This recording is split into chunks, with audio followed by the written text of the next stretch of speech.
This is Join Us in France, episode 27. Hello, I'm Annie. And I'm Elise. And we welcome you to the Join Us in France travel podcast. Elise is a professional tour guide, art historian, and a really good storyteller. Talker. On today's show, we talk about Le Marais. The Marais, right? Is that Le Marais. Le Marais. Yeah, but in English, how would you say it? Well, you have to say Le Marais. You have to say Le Marais. There you That's go. all. It's a beautiful and trendy neighborhood in Paris. And a few years back, we rented an apartment and stayed there. And we had a really good time. So I'm looking forward to learning more about it. So she'll tell us what it is, where it is, what's interesting about it, what's special to see, what's special to do, and a suggested walk, because it's a wonderful neighborhood to walk in. But do not worry if you can't take notes. You'll find our show notes, links, and photos on joinusinfrance.com/27. And now a little music to get us in the mood, and we'll get right into it.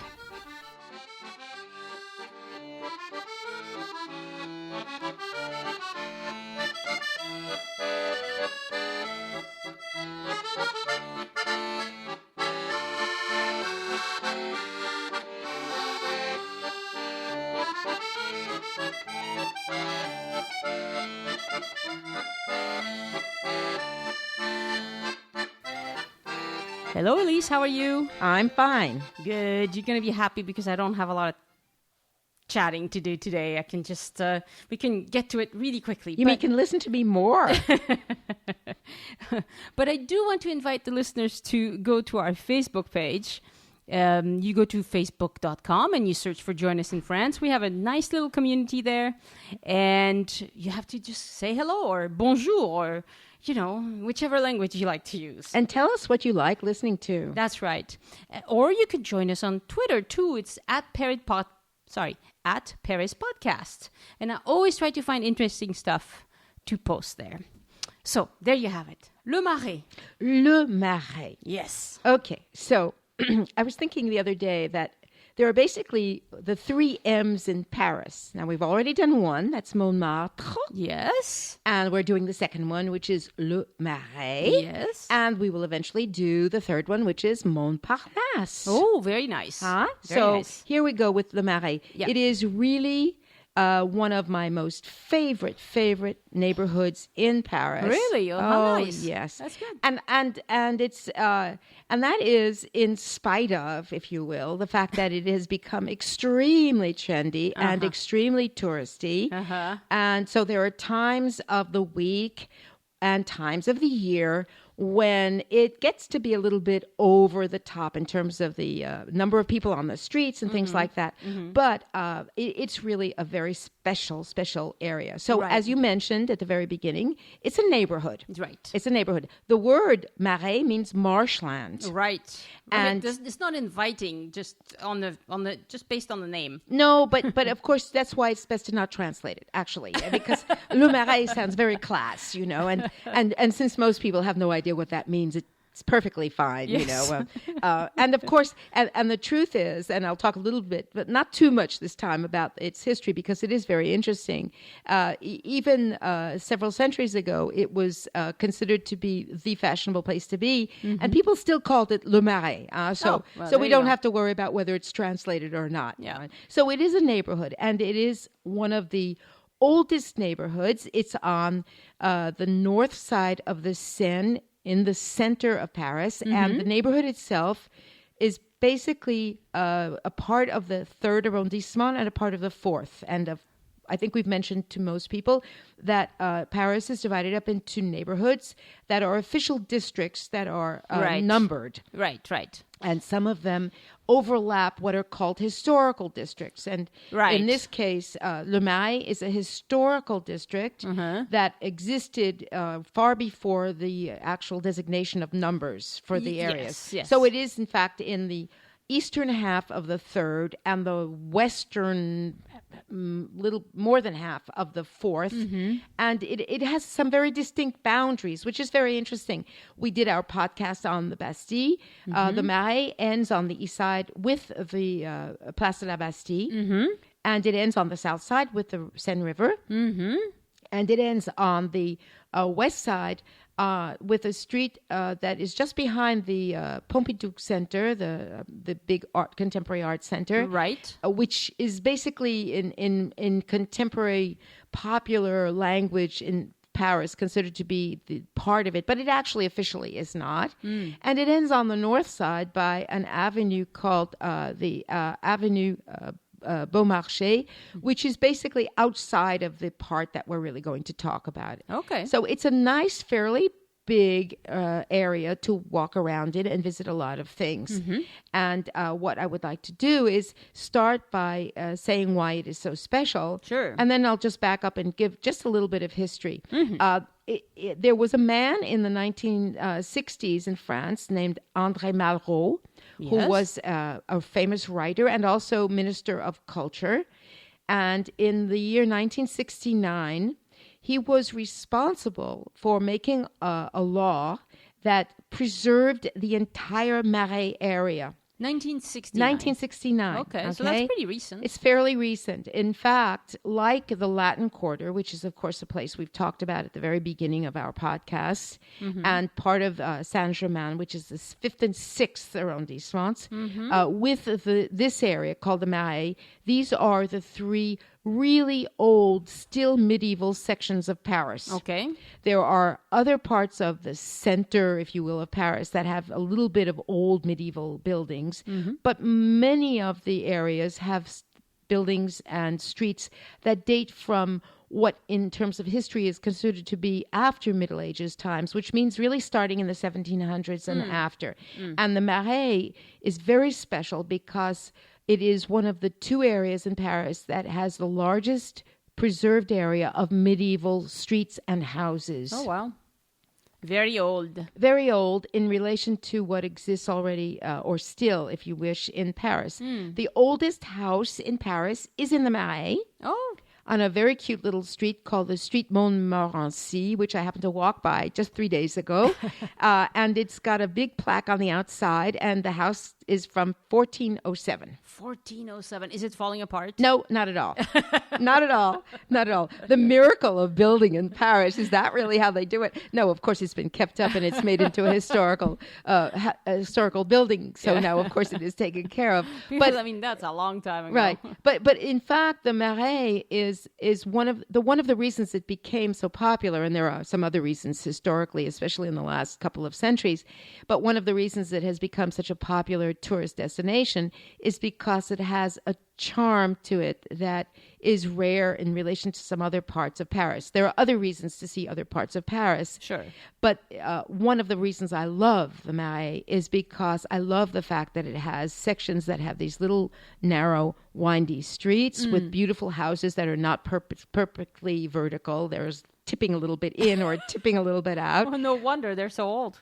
And they're so beautiful to see with these very high chimneys on top and lots of plaques that indicate historical things. And mixed in with that, you have, it's the area of Paris that on top of having all these beautiful old medieval houses and streets, has the largest collection of 16th and 17th century mansions of all of Paris, because this is an area that eventually became very chic. And so all the nobility and all the aristocrats in the 1600s and then again in the 1700s came to this area and started building these incredible, enormous, and when I say enormous, I mean really, I mean, this is not Versailles enormous, but it's almost these incredible mansions that are almost now all some kind of museum or public building. So one of the things that makes the Marais so much fun and interesting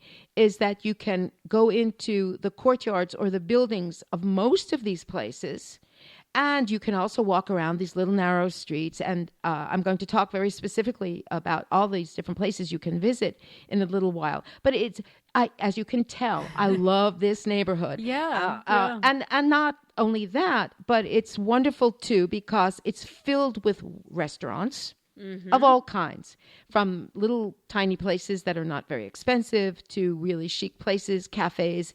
It's also filled with shops, little chic boutiques. It has become the neighborhood of Paris for going for clothing and accessories. If you want to be in the latest fashion, this is not an inexpensive neighborhood for looking for clothing in, but if you want to take something home that is different from things you will see in the chain stores and in all the big stores, this is one of the best parts of Paris to go looking for things like that. And these are little shops, so a lot of them are designer shops or really interesting kinds of things. Yeah. And which, of course, is another reason why it is such a popular area. Right. And later when we talk about the suggested walk, you'll probably give us street names. I'll give a few street names, exactly. Places that we can't miss. Yeah. So just very, I'll try to make this short. A little bit of background history. I mentioned that the Marais is bounded on the south by the Seine River. Well, as far back as Roman times, the Romans actually put up a wall and dug dirt to lift up or raise, if you wish, the ground around the street that is one of the main streets, that is the main artery that goes east-west, which is Rue Saint-Antoine, which is a continuation of Rue de Rivoli, which is a big shopping street that goes as far as the Louvre and going west towards the Tuileries and Place de la Concorde. And Rue Saint-Antoine existed at the time of the Romans. So it existed actually 2,000 years ago. It wasn't called Rue Saint-Antoine, obviously, at that time. But what they did was it was because the word Marais means marsh, all of the section north of the Seine in that part of Paris was actually marshland. And in order to keep the flooding from ruining what they were actually building and to protect the area, they actually built the equivalent of a kind of dike. And so they did landfill. Okay. So they actually pushed up the land. So the route that is now Rue Saint-Antoine, which goes as far as the Bastille, was a route at the time of the Romans. And it stayed that way, but it was outside the walls of ancient Paris. This is further east than, of course, what ancient Paris was.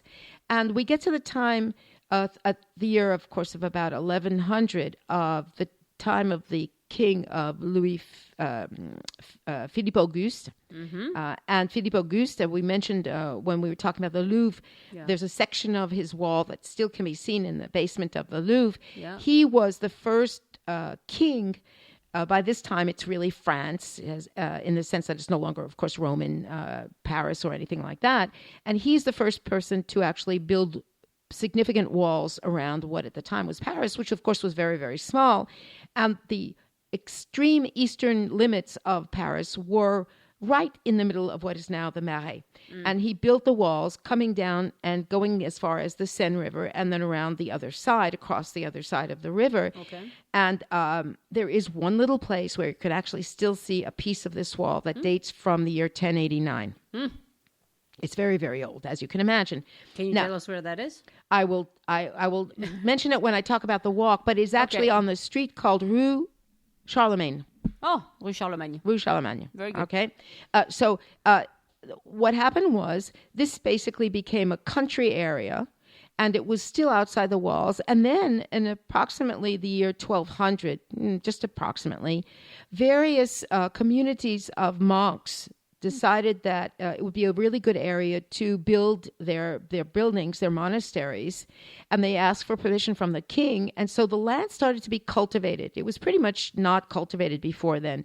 And so once you get one monastery or one community moving in, others do too. It's amazing. I mean, it's the same phenomenon with human beings, whatever, Even today. Yeah. And the most important group, and that's important because it also has to do with the names of a lot of the streets in the Marais, was the Knights Templar. Aha. The Knights Templar. We've heard about them. We've heard about them, and there's a whole story about them, of course, and it became very, very complicated and dramatic about 150 years later. But what happened was they got permission to build an enormous monastery that was walled, because they were, if people out there don't know, the Knights Templar were actually monks who were warriors. They were knights and they were monks. Both. And their they were originally created to defend Jerusalem during the time of the Crusades from the Saracens. The Arabs at the time were called the Saracens, and then eventually moved back to France and set up in various different places. And they created this incredible monastery that was in the Marais. And following them came a group of other people. But it's because they were there. There is a street called Rue du Temple, which is the temple that has to do with the Templiers. There's also the Rue de Vieux Temple, which is the old temple. There's Rue du Trésor, which is the street of the treasure, because they were known for having enormous amounts of money and the treasure that the king wanted, which is how it led to their demise a bit later on. So it's very interesting to know that the names of the streets are connected to a lot of this kind of history. And so there you are. For a long time, you have this area that's basically very bucolic outside the walls of Paris. And then we move up a couple of centuries and we get to the time of the kings who have opened up Paris a little bit. They've moved the walls out as far as the Bastille. And we're in the end of the 1400s. And the kings have Louvre and they have the Conciergerie. But we come to a wonderful king that is Henry IV. Okay. And Henry IV, who was a king, as we've mentioned, I think before, who came from the south. And so he was very interesting because he had different ideas. And he was also influenced a lot by the Renaissance. And he was the one who was married to Catherine de Medici. Yes. And they had one of those marriages that was really, just for the sake of having an official child, who of course was Louis XIII. She had her own ideas about what things should be, and so did he. But what he decided to do, because he was tired of following his ancestors and hanging out all the time at the Louvre, he decided that he was going to take this area, which had a lot of open land, and he was going to make a very chic, elegant area. And that's the term he used, which is very interesting because, of course, it still is. Yeah. He said that he wanted to, he hired very important architects, and this is at the very, very end of the 1500s and just about 1600. And he said, I want to make the most elegant, chic area of Paris. I want to get away from this medieval building, the Louvre and the Conciergerie and all these very, very old things. I want something new, modern for the time. And so they cleared out a whole section of land. And what they built was something that, of course, is one of the must-sees if you go to the Marais, that is called the Place des Vosges. Oh, yeah. At the time, it was called the Royal Square. And that was called the Royal Square because it was the king who built it. And the king built it so that he would have what was basically not even really a palace, but a very beautiful city mansion on the square. And so they have this, what you have, of course, is this very beautiful square. And it isn't for once really a square. Yes, it is not a rectangle. It's not a round. It's not a triangle. It really is a square. And he hired a very important, famous architect named Mansart, who was very important in terms of creating a style that was considered to be late French Renaissance. Well, what does that mean? Well, it means that if you go there, and you'll see, because it's actually all the way around the square, these buildings are very tall, not very wide. They're actually quite deep, but they're not very wide.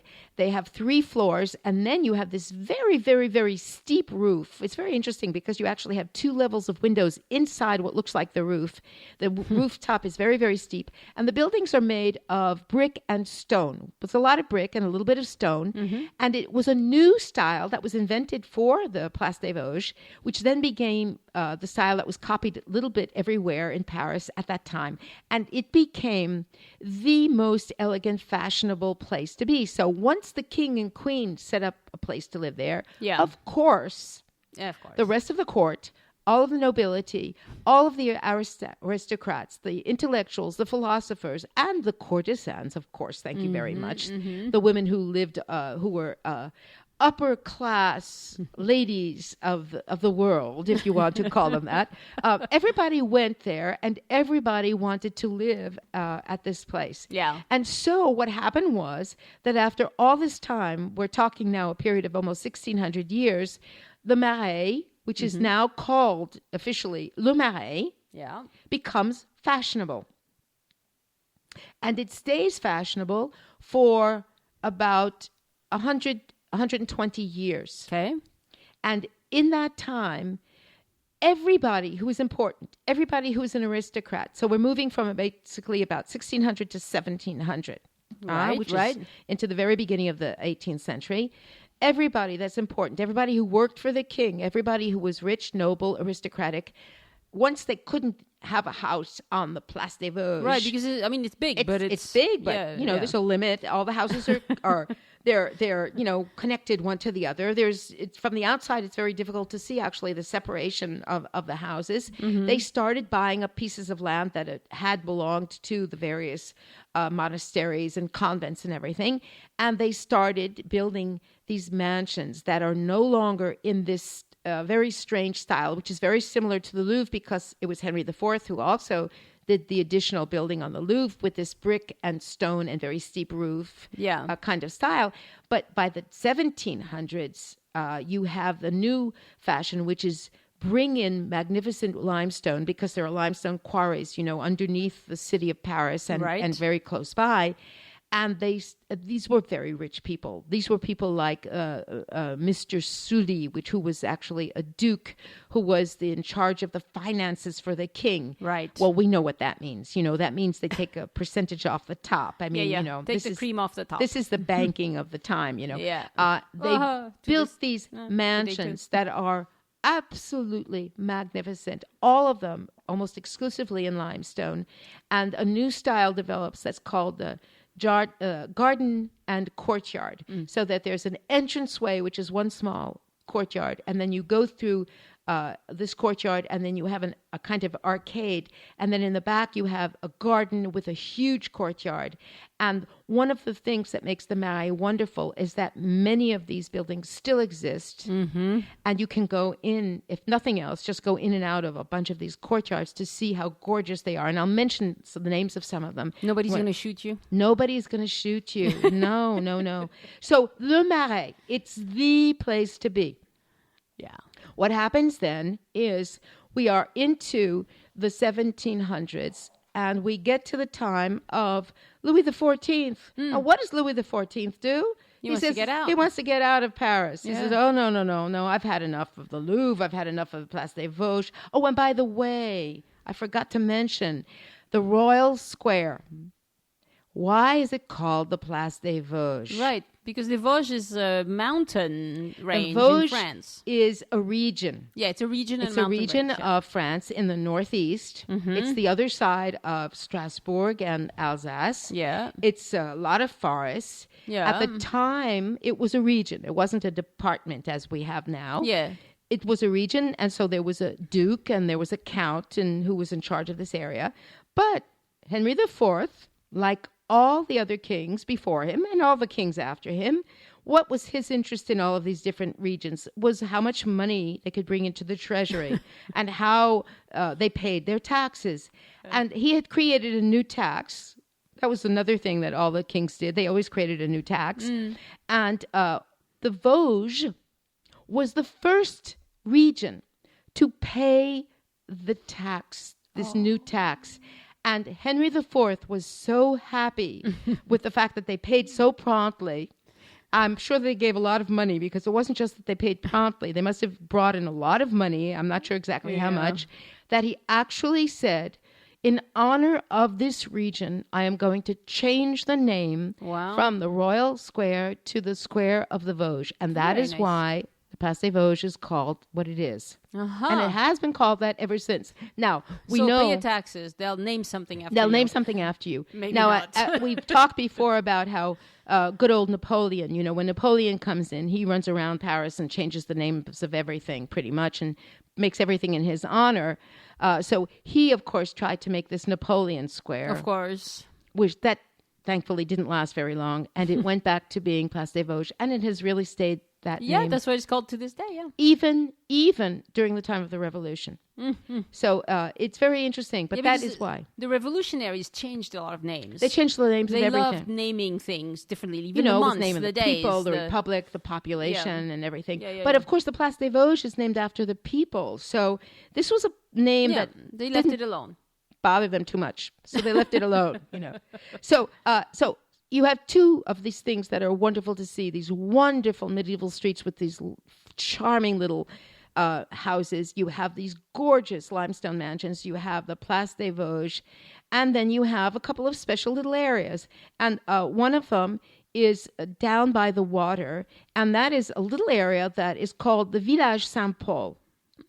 I've never heard of that. You've never heard of it. No. It's one of the things that is one of my favorite special surprises to do when I take people there on a visit.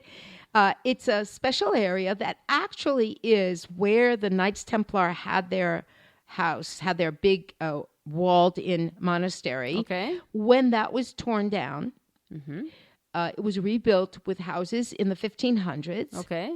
And in the 1800s, it was made into an area that has these wonderful little courtyards, and it is the antique area of the city of Paris. Oh. So it is called the Village Saint-Paul because for a long time it had its own little jurisdiction, if you will. It's bordered on the south by the Seine River. It's bordered on the west by these walls from Philippe Auguste on Rue Charlemagne.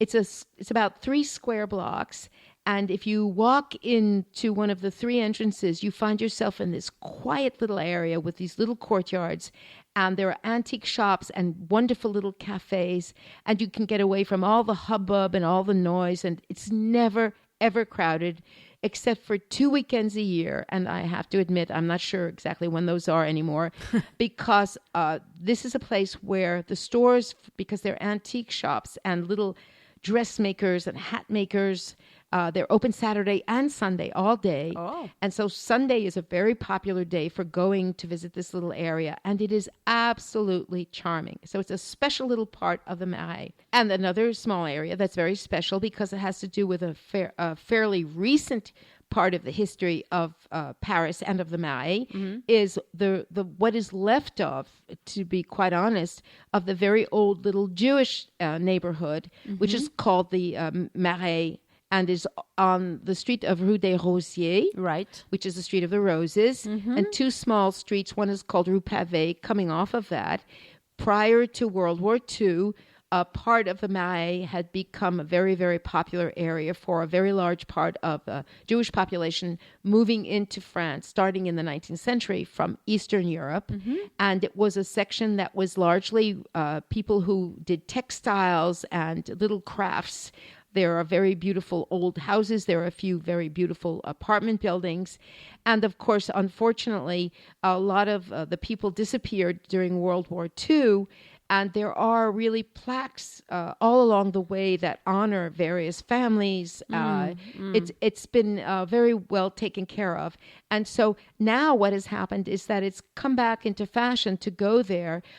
It is a fact that in the years that have been going to visit the Marais and walking through this area, which I do like to walk through, a lot of the old stores, there were restaurants, there were stores, there were delicatessen stores, there were little shops that had objects and things. A lot of these have disappeared and have been converted into chic clothing stores, but there are still 2 streets that are filled with restaurants and stores that have little stores that have mementos and things like that and plaques, and it's become very fashionable to go there. The shops are all closed there on a Saturday, but on Sunday, I was just there this last week, it's a madhouse because everybody loves to go there and get something to eat. You can get a nice falafel sandwich, you can sit in a restaurant, you can walk around. It's become a really kind of cool place to be. So what streets are those? The Rue de Rosiers. Rue des Rosiers, yeah. And Rue de Pavée. Okay, Pavé. Oh, you named them both already. And another little street that leads up to it, which is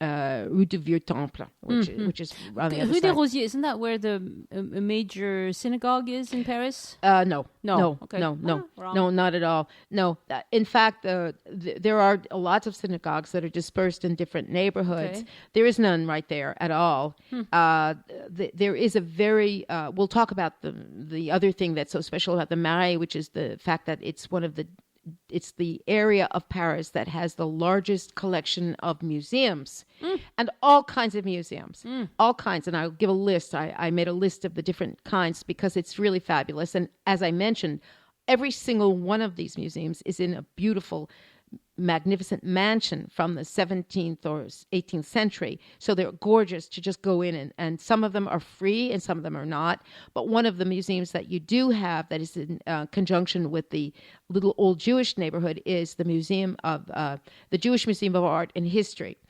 So it's a museum that has contemporary artists. It has a history of various things that are connected to the whole history of Judaism in Europe, and it's a very beautiful small museum. And that, like the stores in this neighborhood, both are closed on Saturday, so Sunday it's bustling. But the Marais is bustling, and Sundays, since it's become very fashionable in France, if you're a Parisian and a city person, to do what they now have discovered to be a brunch. Yes, we do brunch now. We do brunch, but brunch in French is not from maybe 10 in the morning to 1. It's from 12 to 3 because nobody gets up early to have a brunch, if it's a big meal in France, So there, and then of course, as you mentioned, where you said you were staying, there's a small part of the Marais which has become very, very important gay part of the city of Paris. And it has restaurants and cafes, and it has places for people to hang out. And there are even a couple of hotels that I think are specifically places that advertise, for instance, online as places you can go to if you're a gay person or a gay couple or whatever. Gay family. It doesn't mean you can't, go to one of these restaurants or one of these hotels. Sure. But it is a section that is very popular, and that has been only since the 1980s. Yeah, when I went to look at the Le Marais Wikipedia page, right at the bottom of the page, it takes you right to the LGBT page. It's a portal because they know that know, right? Yeah, it's connected. It's connected. Yeah. So it is an area that is incredibly dense. It's an area that is incredibly rich. It's rich in architecture. It's rich in life. It's a place that you can spend hours and hours just walking around, and it's really neat. Now, it's not inexpensive, but that doesn't seem to be a problem. I think if worse comes to worse, it's the kind of thing where you can actually get a picnic or take out, sit in the Place des Vosges and have a lunch. You can go and get an ice cream and walk around. You can just go and splurge on a coffee in a nice cafe where one of the corners or one of the places where you can just sit for an hour and look and watch people go by. Yeah. It's a place, if you are interested in getting a feel of the pulse of Paris. Obviously, this is not one of the quieter residential areas or where poor people live. But some of the streets, once you get away from 2 or 3 of the main streets, and I mentioned Rue Saint-Antoine. One of the other main streets that leads into the Place des Vosges is called Rue des Francs-Bourgeois. And it's a narrow street, but it's one of the main streets filled with shops, and it's got coffee places and some ice cream places. It leads directly into the Place des Vosges. It cuts east-west. There's a street called Rue de la Croix-Bretonnerie, which is also a very beautiful street with very, very old houses on it. These are basically, interestingly, streets that run east-west. Okay. The only one that's a wide, big boulevard is Rue Saint-Antoine. These other streets are all still narrow, relatively medieval streets. And then you have all kinds of, what's nice about it is that I like that. It's not straight streets, it's these little crooked streets, and when you walk up and down them, all of a sudden you come across a building that looks really old, and you may have a plaque on a wall that explains something. There's this tower that is a tower of the Duke of Burgundy called Jean Sans Peur, who was assassinated in the Marais in the 1500s or the end of the 1400s. I mean, so there's really something for everybody. And if you go even with children, they can run around in the Place des Vosges because it's nice and big. Yeah. There's a big fountain in the center. So if you go in the heat of the summer, you can always put your feet in and splash yourself up. It's a place to be discovered. They have a playground on there, don't they? No. As far as I remember, I don't think there is. There may be in one little corner, but I don't think there is. But it's really fairly big. There's a sandbox. There is a sandbox that I remember. Yeah, there is a sandbox. So there's a lot to see and do. And if you continue walking past the Place des Vosges going east, either on Rue Saint-Antoine or on Rue des Francs-Bourgeois, which it continues after that. You eventually come to a boulevard that takes you to the Place de la Bastille. It's about 4 very big blocks away, so it's not very far. But you can see that the history of Paris floats around in this area, So let me just mention this because it is really astounding, the number and the names of some of the museums and places that you can go in this area. Things that I think there's a lot of choices to make, but must see. You must see the Place des Vosges. Sure. You have to. Yeah. And I would say you must see the Hotel Sully. Sully is Sully. The entrance, there are actually 2, but the main entrance, the one that is considered to be officially the entrance, is on Rue Saint-Antoine. It is just off and to a little bit to the east of the Metro Saint Paul, which is the easiest one to actually take. It's on line number 1, and it is the best place to get off to start your trip. But you can get off, and there are different metro stops all the way around. There's several others. There are 2 other museums that are really interesting and are a lot of fun, and one is called the Museum Carnavalet. Carnavalet, yeah. It is a free museum. Oh. It is run by the city of Paris, and it is a museum of the history of Paris. Oh, wow. And if nothing else, you can just walk in and go into the open courtyard. It's in one of these exquisite old mansions. You can go into the entrance of the museum and then through the doors to the left, and you go out the back into the second courtyard, which is this magnificent French garden. And if you don't want to even go upstairs, you can just do that. But the museum is actually fairly big, and it has a lot of things about the history of Paris. It has rooms filled with objects and furniture. It has a whole wing devoted to the Revolution. And it's very, very interesting. And there are brochures. I don't believe everything upstairs is translated into English, but there are brochures down below that give you information. And then the other very famous museum that is still not reopened and hopefully will be reopened this summer is the Picasso Museum. Yes. And the Picasso Museum is in another one of these magnificent mansions. Yep. And it was created in 1985 when Jacqueline Picasso had to give up part of what was left of Picasso's works as a way of paying the inheritance tax. The rules in France are very strict, and Picasso was very interesting. He died, he was almost 93, and he left in his houses, because he had several different houses. He had hundreds and hundreds and hundreds of paintings and thousands of drawings and pieces of ceramics. Yeah. And he hoarded them because he knew that way the price would stay high on the market. Oh. And what happened was the estimated inheritance tax was in the billions. Oh, wow. So what happened was that the government of France negotiated with her to take a bunch of the collection, quite a bit actually, as a way of paying off this inheritance tax and making it into a museum. So that is why the museum has this fabulous collection. However, it has been closed for a couple of years for renovation. Obviously, probably putting in air conditioning, I hope, and a few other things. But it is a very, very beautiful building, and it is a very important museum, and it is theoretically, finally, going to be opened again in this summer. So summer 2014. Yeah, it was supposed to be opened last year, but it wasn't. There are several other museums to mention. There's a museum called the Museum Connac G, which Spell is that?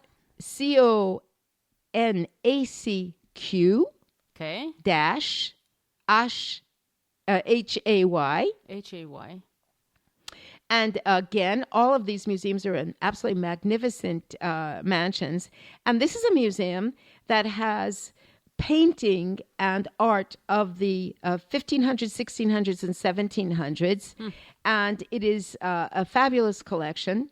It's another museum that most people don't know about, but it's really worth visiting. There's a museum of the history of France, and this is a museum that has archives. So it has all the manuscripts going back as far as you can imagine, except for those things that were burnt and destroyed during the Revolution. Of course. And this museum, the Museum of the History of France, is in the biggest and most sumptuous of all of these mansions. And it is also part of the National Archives, and that is called the Hotel de Soubise, Soubise. And I believe we have a photo that we're going to be able to post of this. I was just inside it. I'll look for photos of all It is absolutely incredible to imagine that this ever was. It actually belonged to the Duke of Orleans, who was the brother of the king. But it is unbelievable to imagine that this is in the middle of the city. And so you just visited it? I just visited. Yeah, right. What's the collection like in there?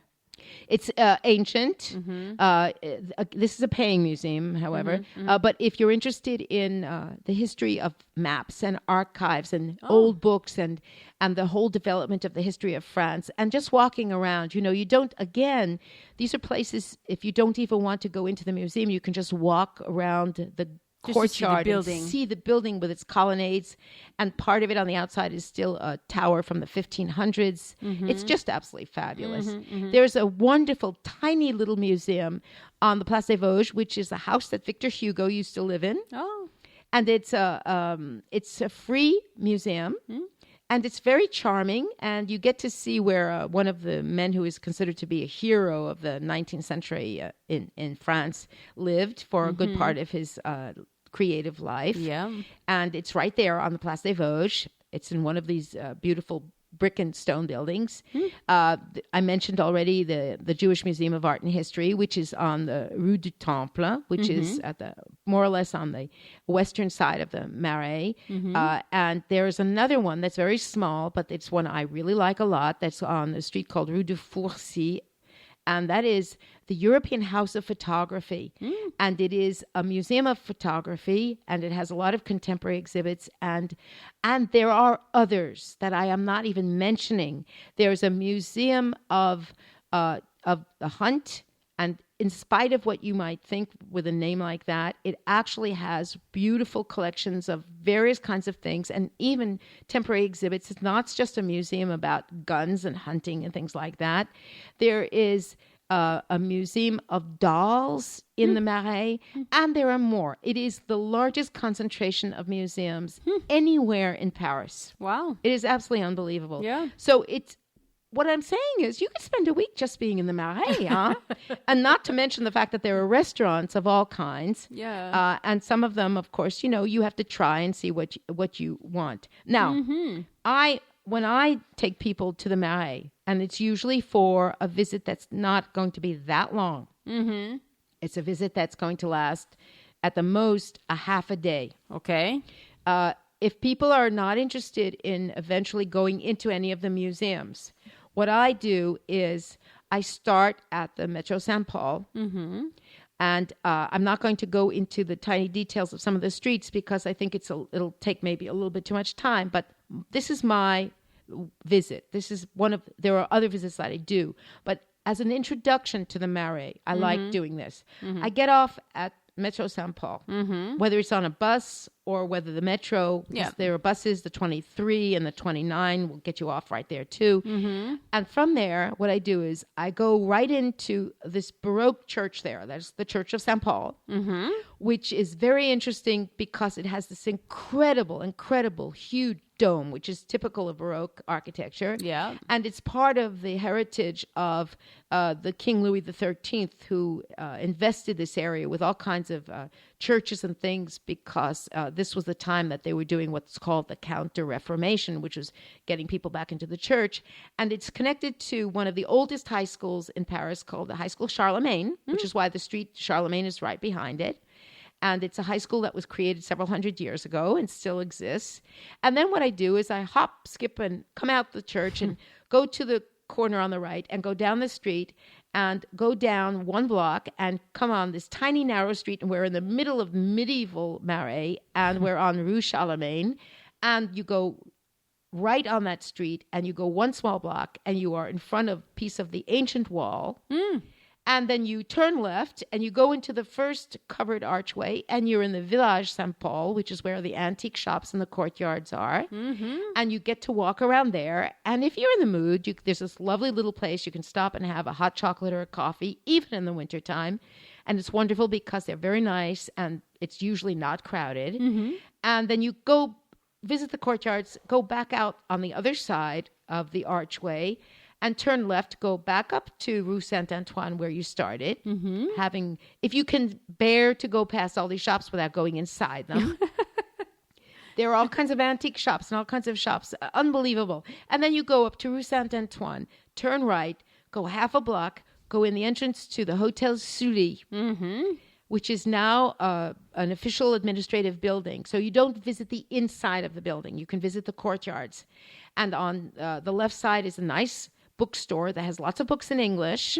That's good to know. And you go through the archway and into this magnificent courtyard that has this Renaissance garden. And you take a look at this exquisite mansion. And you visit the gardens. And you will notice in the far corner in the back on the right is a doorway. And you go out that doorway. And guess what? You are on the Place des Vosges. Oh, very nice. And so there you are. And then you do your visit to the Place des Vosges. You go to the other end of the Place des Vosges and turn left on Rue des Francs Bourgeois. Yes. I love that name. I don't know why. I love that name. And nice. This is to say hi to my mom, who is not going to listen to this podcast, but I brought her there going back now quite a few years, about 16, 17 years. And there's this wonderful jewelry store that's just 2 blocks away from the Place des Vosges there. And she bought a whole bunch of stuff. And now when she wears it, she thinks of the Place des Vosges in Paris. So I love that. Now, the Rue des Francs Bourgeois takes you through this area where you have chic shops and cafes. And you go 2 blocks and you're on Rue Sévigné. Sévigné, yep. Named after a marquise who was Madame de Sévigné. Madame de Sévigné. Yes. And this is where you have the Carnavalet Museum. Is she? Oh, hang on. I'm going to ask a stupid question. I probably won't be able to answer it. Who was she the mistress of? No. Is she the one who wrote the Malheurs de Sophie? No, that was the Comtesse de Ségur. Okay. That was the Comtesse de Ségur. I always ask stupid questions. No, that was a good question because I knew the answer. So that was a good question to ask. No, she did have a salon, Madame de Sévigné. Oh, maybe. She was a courtisan marquise. Yeah. And, of course, that meant she was, of course, an aristocrat. She was noble. But she did have a salon. And she... For authors. I have to check, but I think that she had something going on with... I think she's the one that had something going on with Voltaire, but I may be wrong. I have to go check. Okay. But that street is where you have 3 museums if you want to. You can start doing your museums. You can start going in and out of the courtyards. If you're not interested in that, go 1 more block, turn to the left, hook around Rue du Pavé, and you get to Rue des Rosiers in the old Jewish area. Yeah. You walk 2-3 blocks, a combination of food and atmosphere and chic shops. Keep going. You come out on Rue du Vieux Temple, hook a right. You go back up and you'll get eventually a few blocks more to the Picasso Museum. If you go to the left, you go 2 big more blocks and you're on Rue du Temple, and then you get to the Jewish Museum. If you go another 2 blocks, you're at the Pompidou Contemporary Art Center, and you can circle your way back. And every single street has historical buildings, monuments. Yeah. And if you really want to do the Marais, I'm telling you, it's a day or 2. Wow. Really, it is a day or 2.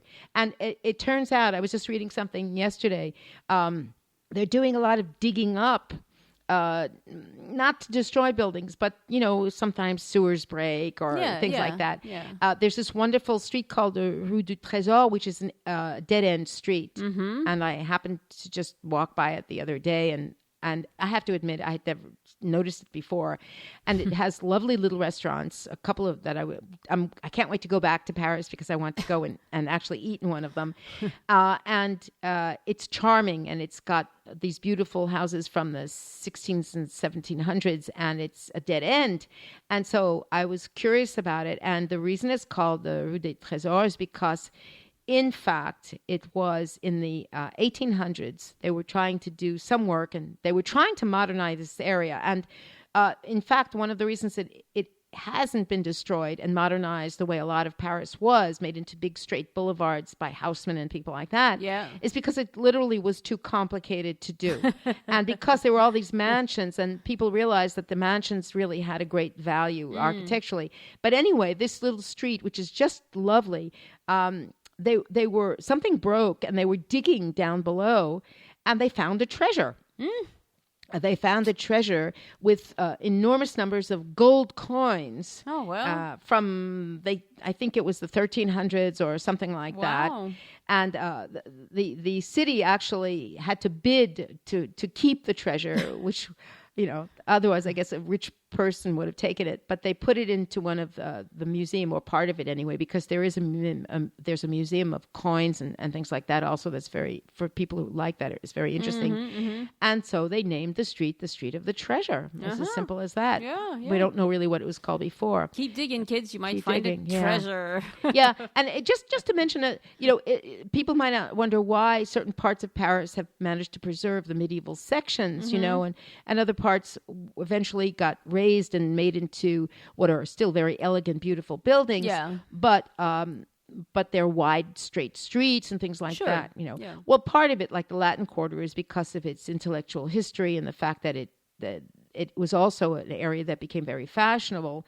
The Marais was fashionable at the time of the creation of the Place des Vosges, and for about 120 years afterwards. Afterwards, it came to be for merchants and craftspeople and lots of little people, as they would say. And then it was preserved during the Revolution because it was the little people.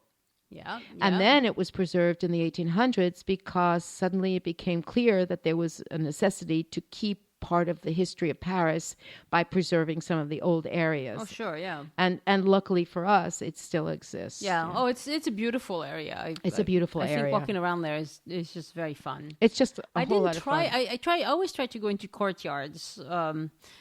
Sometimes people tell you, no, this is private. But most of the time, they don't say anything. No, they don't say anything. Most of the time, they know that it's beautiful. And basically, my attitude is, if the door is open, you can go in.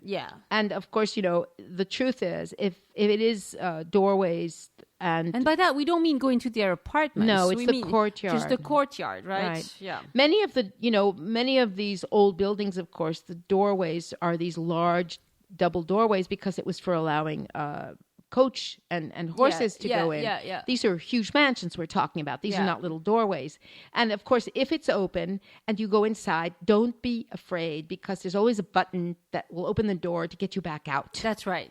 Sometimes you have to hunt for it. You have to hunt for it. But a lot of these doors are automatic, and this is all over France. Right. They put like door openers on everything. And so if you happen to go in, there's necessarily a button that will get you out. There is definitely a button that will get you out, so you don't have to, scream for help or anything like that. But one of the other things is, remember, if you're one of these people who likes to walk around and go find like the oldest house, the street that house is on is Rue Montmorency. Montmorency. Le Comte de Montmorency. Le Duc, pardon. Duke. I demoted him. You demoted him. You demoted him. Terrible. Of course, he did have his head cut off by Louis XIII. That's but right. That's another story. We'll have to tell he's another shorter time. Now. Yes, well, oh, please. That's a horrible thing that you just said. And one last thing. If you're there in the summertime, and you've gotten to the point where you're saturated with these narrow little streets, and you really feel like you need air, the best thing to do is to go down one of the streets that takes you to the river, which means you cross back over the Rue Saint-Antoine, or if you have moved further west, it's actually now Rue de Rivoli. But if you're still in that area, that's really the heart of the Marais, cross back over Rue Saint-Antoine going towards the river, go down one of the streets right there. They will all, in 2 blocks, take you directly to the Seine River. You can walk along the banks. You can cross over the beautiful little bridge called the Bridge Saint-Paul. And you will find yourself on one of the islands in the middle of the Seine. You will be on Ile Saint-Louis, and a place we will talk about in another podcast. Well, we talked about it a little bit in Ile de la Cité in the second podcast. So join us in France.com/2, and then we talked about it. And really, I mean, I think for some people it's like they need air, and it's lovely because you really are not that far from the Seine River, and so you can just move out, just go down a few blocks. Yeah, and take you pass another couple of beautiful old mansions, and then you get to the river, and you can either stroll along the river or you can go across to the island and you literally can walk your way back across to the Latin Quarter from there if you want. Yeah. No, it's a walker's paradise. It's a walker's paradise. And in Paris these days they even pick up dog poop. So if you walk around, it's not as dangerous as it used to be. Yeah. Yeah. Well, these are areas. Paris has been able to take care of certain parts of the city that way because they want the tourists to be happy. Right. So, and I think they will be. Oh, and I put this on Facebook just a few days ago. The French government is pushing an initiative to try and get French people to be friendlier to the tourists. Does that mean they have to smile? Well, I don't know if they're going to specify smiling, but they are trying. People who are in charge, France is a funny country. Top down, they think they can tell people to be friendly. But everything here is top down. Let's face it. A lot of things are top down, but it's. I don't know if it's going to work. But but some people are, and some people aren't, and it's just that here, you just have to decide that. It's not because of you. It's just that's the way they are. That's right. That really is the way they are. It's not a personal rejection. It's just they're surly. And which reminds me, just to say that, the Marais is a part of Paris that is really filled with Americans a lot. Mm-hmm. And one of the things I didn't mention, but which I find very nice, is that it's filled with tiny little charming hotels. Not big hotels. Some of them are expensive, some of them are not, but wonderful little hotels, and it's a great, great place to stay. That's cool. That's cool. That's good to know. Yeah, so, when we stayed, we were there for a couple of weeks, so we rented an apartment. Well, of course, now people are doing apartments and studio rentals, which is a new thing to do. It's good anyway. If you stay a long time. It's a good way to go. And there's one little place I just realized I forgot to mention. Oh, but it's another place that's charming, right off of if you go out of the metro or right off at Saint Paul on Rue Saint Antoine, instead of turning to the right to go towards the Hotel Sully, if you just go up one street, you come to a little square called the Square of the Market of Sainte Catherine, Marché de Sainte Catherine. Okay. It's a charming, tiny little square. It has a bunch of little houses and 2 or 3 restaurants. It's very quiet. And if you have some kind of picnic or just something that's a snack to eat, there are actually some benches there too, so you can sit there. That's nice. And it's very nice. Yeah, that's very nice. Okay. So there's our Marais. That's wonderful. Thank you so much. Can't wait to go back. Yeah. Well, you were just there. I know, but I was so frustrated. Yeah, it's probably not a cheap place to live, is it?